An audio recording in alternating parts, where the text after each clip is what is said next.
What's up, everyone? Welcome back to episode 11 of the BamaCollegeTake. I'm your host, Jackson Teagle. I'm here with our guest this week, Mr. Clay Dolan. How you doing, Clay? I'm doing good. You doing all right? I'm doing good. Had a great Christmas. How was yours? It was good. It was really good. I enjoyed a lot of my gifts. It was fun. That was good. What'd you get? I got some clothes and some golf stuff, golf clubs, that type of stuff. That's pretty good.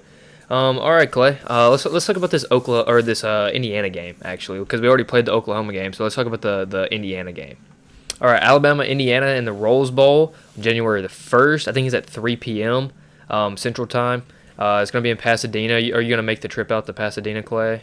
Going to skip this one? What's the plan here? No, I probably won't be there. Me either. Tickets really aren't that bad. Like last time I looked, they were like 180, but it's like the flight and like the hotel and everything that's what's going to get you if you go. Yeah, you can kind of just watch it on TV. Yeah, I for me, mean, But I hope a bunch of Bama fans are going to represent. But I'll be watching it from the comfort of my home. I'll definitely be loud enough though. You might be able to hear me in Pasadena. Just depends on how the game goes. But everyone's picking Indiana. The line's at Indiana minus 6.5. That line's been moving a lot, but right now it's at minus 6.5 for Indiana. I think it started out at Indiana minus 7.5, and it's been moving. But right now it's Indiana minus 6.5. So Indiana is the top team in the country, number one in the country right now. They rank in the top 10 in almost every stat on both sides of the football, on the offensive side and the defensive side of the football. So beating them is going to require a different level of focus and execution this week. The first thing, in my opinion, that I think it's going to take us to win is finding balance on offense. We've talked about it all year long. The inability to run the football has been a concern all season. Yes, we ran it a little bit better versus Oklahoma, but there was still not enough to give us total balance, right? The passing game has had to do a lot more, and you also need to credit Kalen DeBoer a little bit because he's been doing a good job of being creative, in my opinion, with his play calls. Because look, like if everyone else knows you can't run the football, then obviously he knows we can't run the football. That we don't have a traditional run game, so he's trying to get it in different ways. Quick screens, different motions to get guys out in space, things like that. There's some things he's been able to do to pick up the slack from not having a traditional run game.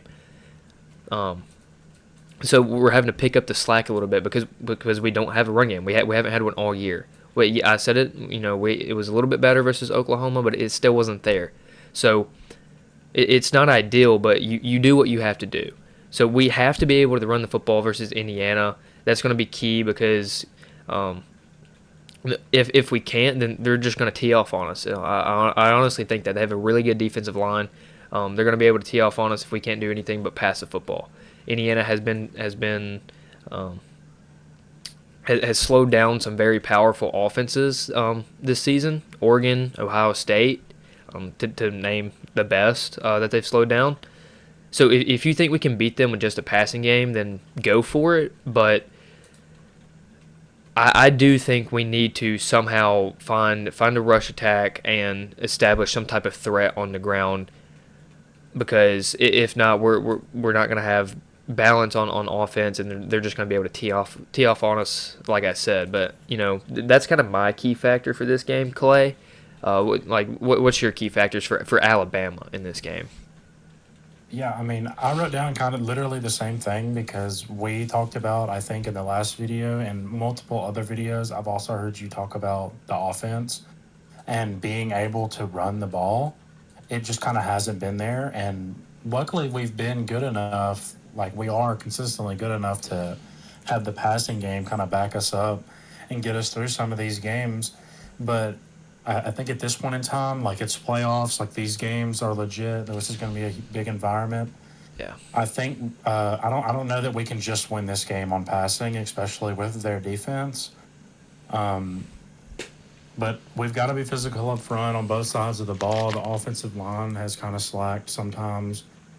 And Alabama kind of has to come into this game early. We need the momentum. We need to have that momentum because I don't think we've ever played them. I think this is the first time. I'm pretty sure it might be wrong, but I mean, it doesn't really matter who you are when you're playing Alabama. Like yeah, it's Alabama. It's Crimson Tide. You know, Yeah. like so they're just gonna be like, oh my gosh, we're playing Alabama. Like, I'm scared, shaking in my boots. But Alabama has to be physical. They've got to be able to run the ball and keep up with their passing that's been so great. Yeah, I agree. That's good stuff right there, Clay. And if like you said, it's a playoff game. It's really just do or die now. And if you haven't been able to run the Yep. football all season long, and you're trying to wait till January in the playoffs to try to find a way, then it's going to be tough. And we need to be physical on both sides of the football. Another key factor I think is going to be limiting the pressure on Ty Simpson. Indiana does a great job of mixing up their looks and getting pressure on the quarterback. They did a great job of that against Julian Sayin in Ohio State, and I think they're going to try to against Ty Simpson as well. But now Ty has a little bit more mobility than Julian Sayin does, so that's going to be something that's kind of interesting to watch in my opinion. Like when Indiana does get pressure, is Ty going to be able to accept the pocket or give his wide receivers more time to get open, because our offense is still very, very good, right? Our wide receivers are incredible. Jeremy Menard is the go-to guy, and even though Ryan Williams hasn't had the year we've expected him to, we've had other guys step up, and Isaiah Horton, and last game was Latier Brooks really stepped up, the true freshman. Um, but Jeremy is the go-to guy, but we don't really have to worry about focusing in on Jeremy Bernard because we still have other guys that can be big-time playmakers, and that's going to put pressure on Indiana's defense, which in turn could, like when you have multiple playmakers that can move the ball down the field, it will open things up for our offense and limit that pressure on Ty Simpson.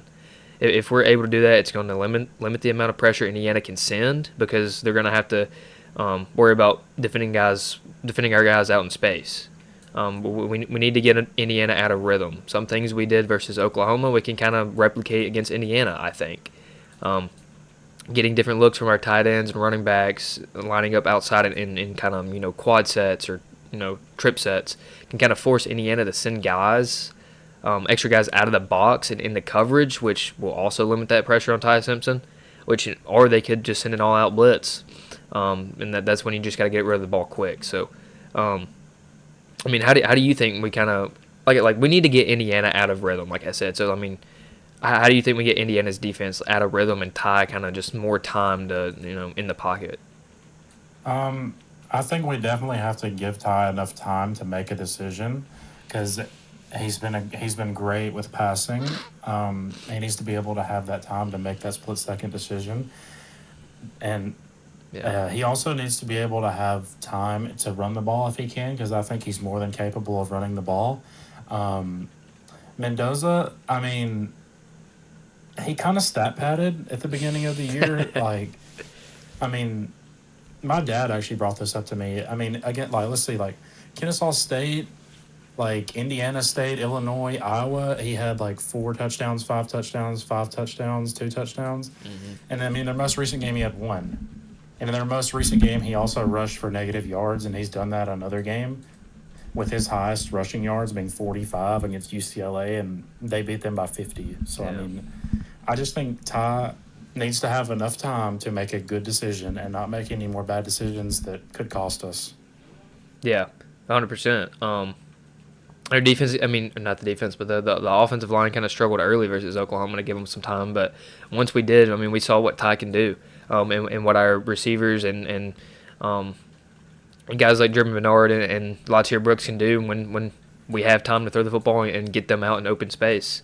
I think our guys are better in space, but Indiana has been very good at finding ways to get pressured this year and throw off the offenses that they're facing. So we have to find ways to combat that. Whatever kind of counters we have to do that will negate some of the things that Indiana wants to do. Um, and then another question I got for you, Clay, is how big of an impact do you think the roster difference is going to make in this game? And what I mean by that is Um, Alabama has 14 former 5 stars on the current roster. On our current roster, we have 14 former 5 stars. We have 48 former 4 stars and 17 former 3 stars, whereas Indiana has 0 5 stars, 7 former 4 stars, 57 3 stars, and 5 2 stars, one of which is a guy by the name of Fernando Mendoza. So that's kind of my question for you, Clay. How big of a difference do you think that's going to make in this game? Because we've seen Indiana play Ohio State and Oregon all year, and it really hasn't affected them. So Um, I mean, yeah, I think that will play. Well, that will be a factor in this game. I mean, I think it's just more so a mental game for the players because, like, if I'm walking out there as a 2 star, in my mind, I'm like, oh crap, like that guy was a 5 star, you know? yeah, Like, is he better than me because of that? Like I mean, it's gonna get in your head. I think it's more of a mental thing, but I mean, they've proven to be a great football team, and I don't know that this will affect them that much. But I definitely would be scared going up against Ty Simpson and the Crimson Tide, no matter what my high school ranking was. I mean, yeah, but yeah, I mean, I do think it'll play a factor just because Alabama's got some big names. yeah. I kind of disagree on that one. I think it's not going to play a huge factor because of the coaching. Like we haven't seen it with, like I said, with Indiana like all year. It didn't really play a factor with versus Ohio State versus Oregon. And I kind of think the opposite. Like if I'm a 2 star guy and I'm going out there to play like a 5 star guy, like I'm taking that as disrespect. It's like, all right, like I should have had those 5 stars, and like I'm gonna go out here and I'm gonna show them why. And I think that's what Indiana's kind of done all season.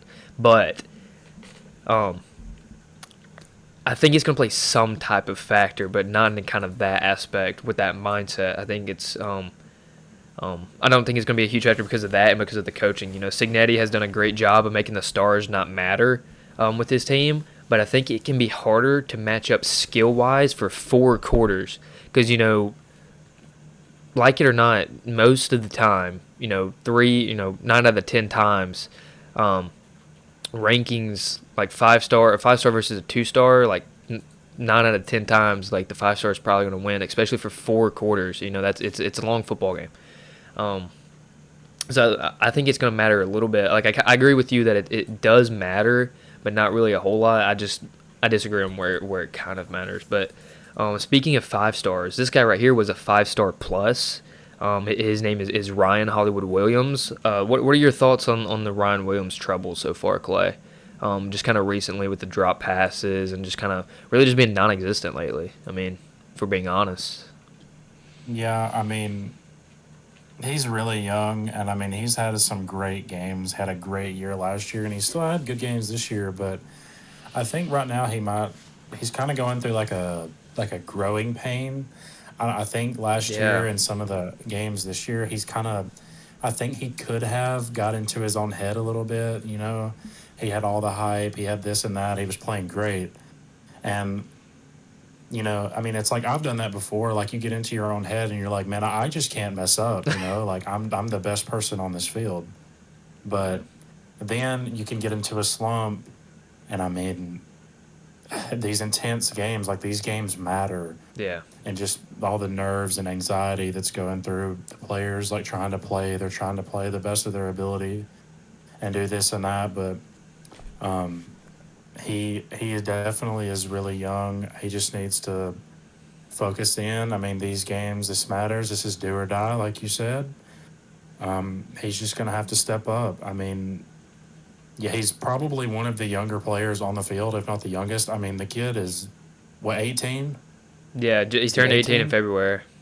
Like he's not even. Oh, he just turned 18 in February. hmm Something like that. Wow, like that's crazy. Yeah. And he is playing for Alabama Crimson Tide, about to play in the college football playoffs.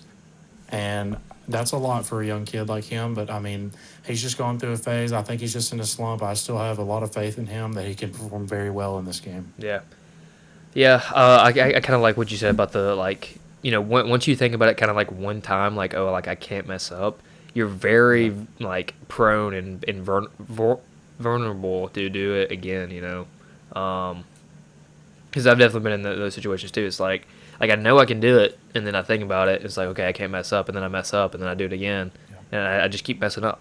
But really with him, I think it's like a form problem. Like he's trying to like catch the ball with his body, and that's why he has so many drops. He needs to start catching it with his hands a lot more. Which, you know, if you're a 5-star plus, it's really like you shouldn't really have to be told to do that. But like man, it's just it's got to stop at some point, or like it is like I don't care how much we pay you. If you're a very expensive sophomore, but the underpaid and undersized and better, or not better, but the freshman's outplaying you and playing better, then at some point I'm just gonna like kind of show you the door to the transfer portal, and I'm gonna start the freshman who's gonna be more reliable and catch the football. But I agree. I think it's just something with his mindset right now. He is very young. It's a big stage for him to be on at that kind of age. It's a lot of pressure. So hopefully it's fixed at some point, but very soon. But I think right now the short-term fix for him is going to be just trying to, like I said, just those kind of like quick fixes, kind of that Kalen DeBoer's been doing with the run game also. Kind of do it with Ryan Williams, who seems to be struggling to catch the football. Just quick screens, but he's bombing the football in those things too. But quick screens, maybe just like a little like touch pass, jet motion, touch pass, something like that. Because once he does have the football, he is a very good playmaker. But he's one of the players I think that's got to step up for Alabama in this game. It's a huge stage. It's win or go home. Yes, it's a lot of pressure, but like that's what you're there to do, man. Like I know he works hard. Like I don't think Ryan Williams wants to be dropping the football. Like I think he wants to be catching them. So, like I know he wants to. So he's got to step up in this game. Ty Simpson's got to step up. Jeremy Menard, Latier Brooks, hopefully going to step up if those two don't. Tim Keenan and London Simmons and Deontay Lawson are three other guys. Tim Keenan's our starting nose tackle, and Landon Simmons is a 3-star true freshman who backs him up, who rotates in when Tim Keenan's is not in the game. And then Deontay Lawson, our starting veteran linebacker. Those three guys got to step up in stopping Indiana's run game, because I think Indiana averages like I want to say like seven something yards per play. And a lot of that's kind of on the run game. So I think they need to step up. And then one guy I think is going to be the X factor is going to be Yanze Pierre. So we've got a little bit on him. That's what we're going to talk about next, really quick, very briefly, of how Yanze Pierre is going to be the X factor in this game versus Indiana.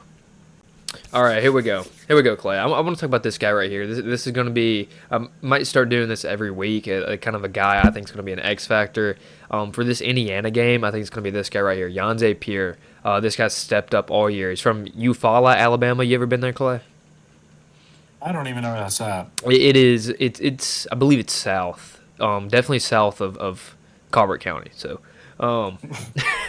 this guy he entered the starting lineup after Quay Russal's injury versus Georgia, and he's delivered immediate impact. Ever since then, he's stepped up. He's been our best pass rusher all season, and he didn't even really start. Like he got pretty good playing time, but he wasn't a starter until Quay Russall got injured and went out. And then he can also kind of drop back in the coverage. I think one stat I don't have on here is pass. He has one pass breakup, one PBU.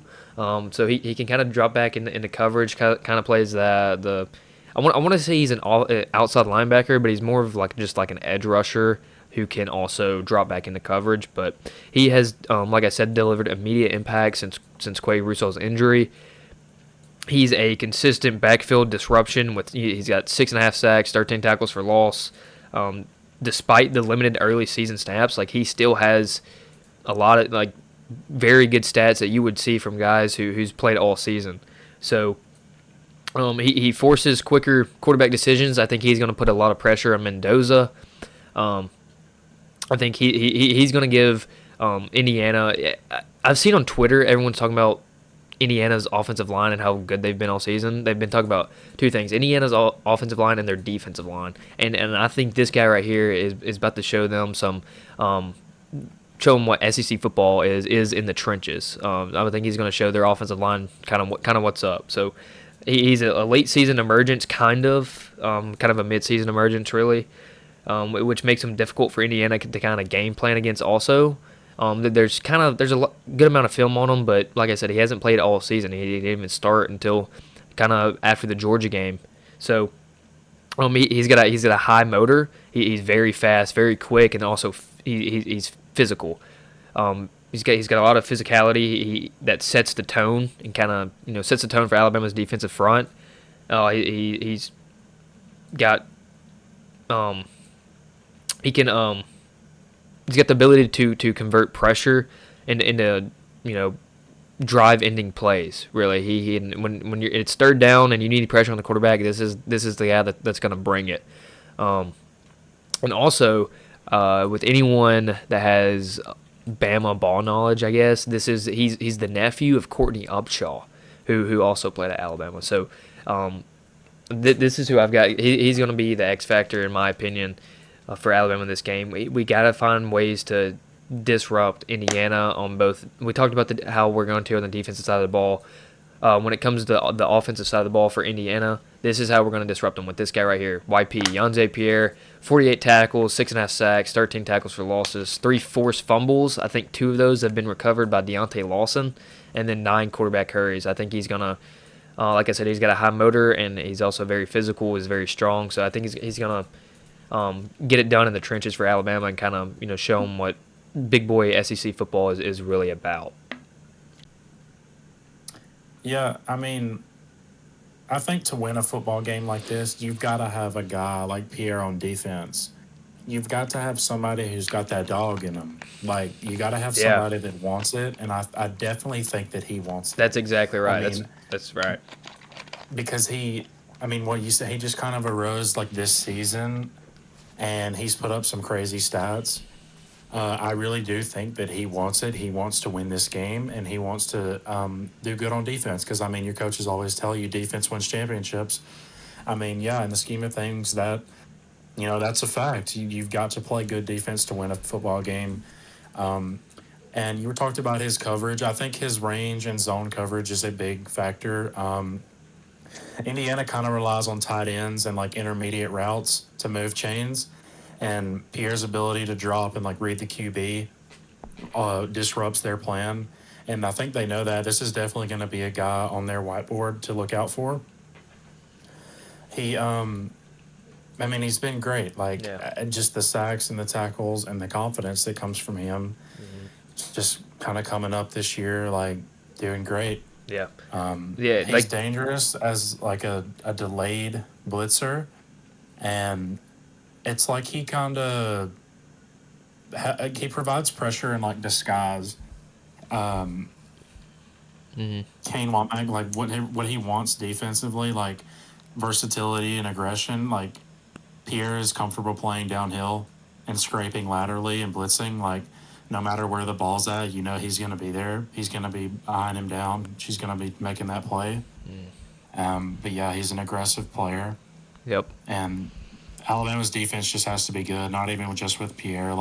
We can't be blowing coverages and leaving guys open. Defensive line's got to be solid. They've got to be penetrating, going 110% all game. Yeah.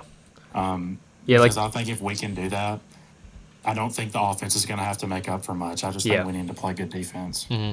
And this guy, he can be in the backfield. He can be in the backfield trying to tackle Mendoza all game, but if we're not covering their receivers and everyone downfield, then it's not really going to be too much of a factor. So it's got a the opposite of an inverse relationship there. It's going to have to complement each other very well. And then I like he's got that dog in him.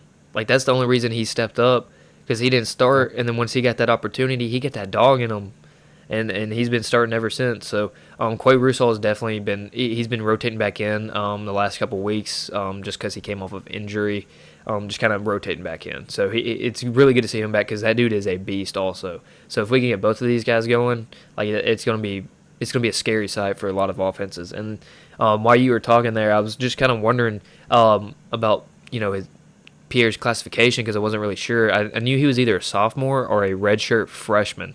I've got it here. He's a sophomore. He's 6'3", 248 pounds, and then, like you said, he can scrape. He can fill the gaps, put pressure on the quarterback, and then drop back into coverage. He's got a lot of length to him, so definitely a guy that can drop back into coverage. But yeah, I think he's gonna. He's had a lot of great games so far this season, but we really need him to have another one versus Indiana and kind of just do your job. When it comes down to these playoff games, you got to take it week by week, game by game, do your job. Like Yonze Pierre's job is going to be to stop the run and put pressure on the quarterback, but also that's not really going to matter if the secondary doesn't do their job and don't get beat deep, don't get beat on your routes, things like that. So that's really all I've got. For this episode, Clay, you got anything else you want to talk about? You good or? Yeah, I got one more thing to say. I mean, we're talking about like coverages in our secondary and stuff, Yeah. and like we can't give up those passes. But I said this kind of earlier. Mendoza kind of stat padded, like he's kind of buns. Yeah. I mean, when you look at his stats, like compared to let's see, like Kennesaw State 4 touchdowns. Indiana State 5, Illinois 5, Iowa 2, Michigan State 4, UCLA 3, Wisconsin 4, and then he's coming off of a 1 touchdown game against OSU, and he rushed negative. I mean, he won the Heisman, but I think that's kind of a joke. I mean, I don't know. I just don't think – I'm not going to say he's not good. He is a good player, and he definitely is a threat. But he's being a little overhyped, and he's definitely overrated. And I think I've got the Roll Tide, the Crimson Tide, Roll Tide. Like, I've got the Crimson Tide in this game 100%. I don't know what I'm saying anymore. Yeah. But, I mean, I don't think they have a chance. I'm going to come out and say it. Well, okay. You heard it here first. Clay Dolan doesn't think Fernando Mendoza's all that. He thinks this is the worst Heisman race since the beginning of the, of the Heisman Trophy, which that it's a great point because the stats really aren't there, and the ones that are there are kind of against those weaker opponents from the FCS and very doo-doo FBS teams. So, Yeah. But all right, Clay. I appreciate you coming on, taking time out of your day. Good to have you back here. I can't remember. I think you finished first or second in the guest pick'ems. I'll have to go back and look if you want to know. I don't know. I was 7-0, but that's my record. I don't know. So, I mean, if you're 7-0, you kind of know ball, and if you're saying Mendoza's not all that, I guess we're gonna find out on January the 1st. So We're gonna see. Yeah. We'll find out. you heard it here first, everybody. So, that's all I've got, Clay. Appreciate everybody tuning in. Hope to see you next week. Hoping to keep it going. If not, we'll be talking about basketball on the next episode. So hopefully we're still talking about football. But Roll Tide. Appreciate you guys tuning in, and we're gone.